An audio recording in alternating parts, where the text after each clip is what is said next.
میں چونکہ تاریخ اور سیاست کا طالب علم ہوں، تو میں اس حوالے سے یہ عرض کرنا چاہتا ہوں کہ تاریخ میں مسلمانوں نے کب عروج حاصل کیا اور کب زوال ہوا۔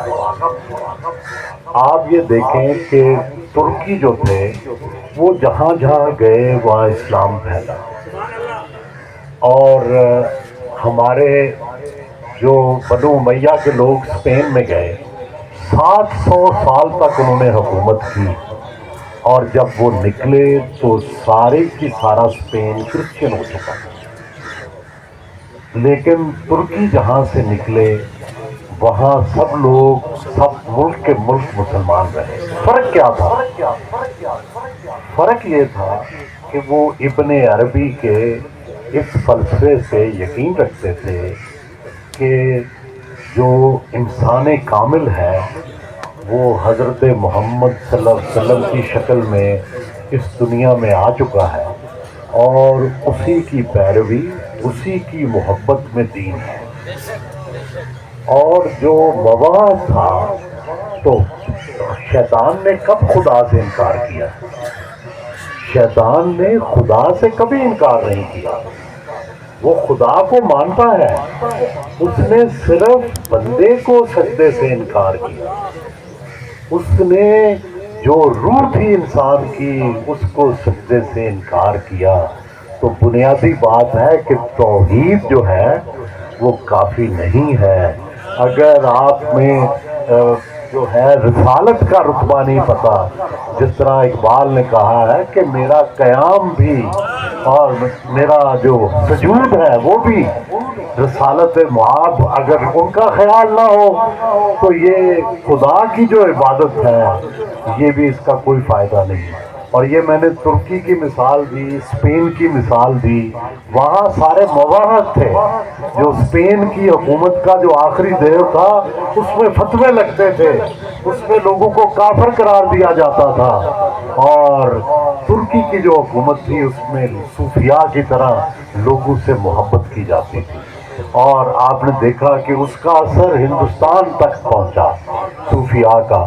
اور جو باقی لوگ تھے جو صرف توحید کی تبلیغ کرتے رہے، ساتھ رسالت کی مثال نہ دے سکے صلی اللہ علیہ وسلم کی، تو وہ دنیا میں کامیاب نہ ہو سکے۔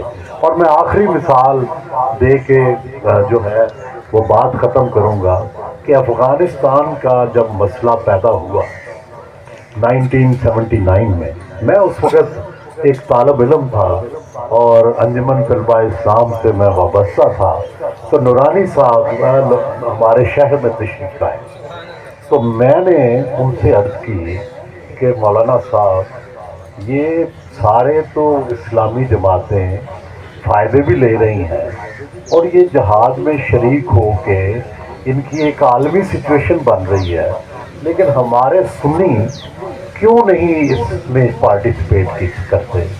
تو انہوں نے کہا دیکھیں جو ہے یہ ٹھیک نہیں ہے، یہ جو کچھ بھی ہو رہا ہے غلط ہو رہا ہے۔ اور ولی کیا ہوتا ہے؟ جس کو دور تک نظر آئے، وہ عام انسان ہوتا ہے لیکن وہ مستقبل کو پڑھ لیتا ہے۔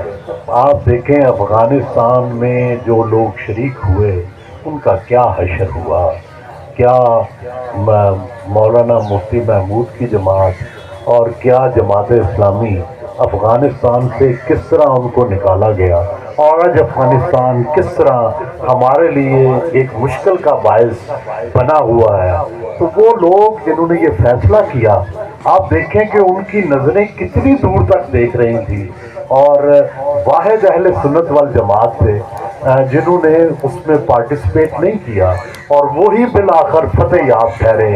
تاریخ اور سیاست کا درس یہ ہے کہ وہ لوگ جو روحانیت کے قائل ہوتے ہیں، وہ جو عشق رسول کے قائل ہوتے ہیں، ان کا ویژن، ان کی سوچ، ان کا نقطہ نظر دوسروں پر بھاری ہوتا ہے، کیونکہ وہ محبت کی نظر سے انسانوں کو، مسلمانوں کو دیکھتے ہیں، دوسرے نفرت کی نظر سے دیکھتے ہیں، اور دنیا میں ہمیشہ محبت کامیاب ہوئی ہے۔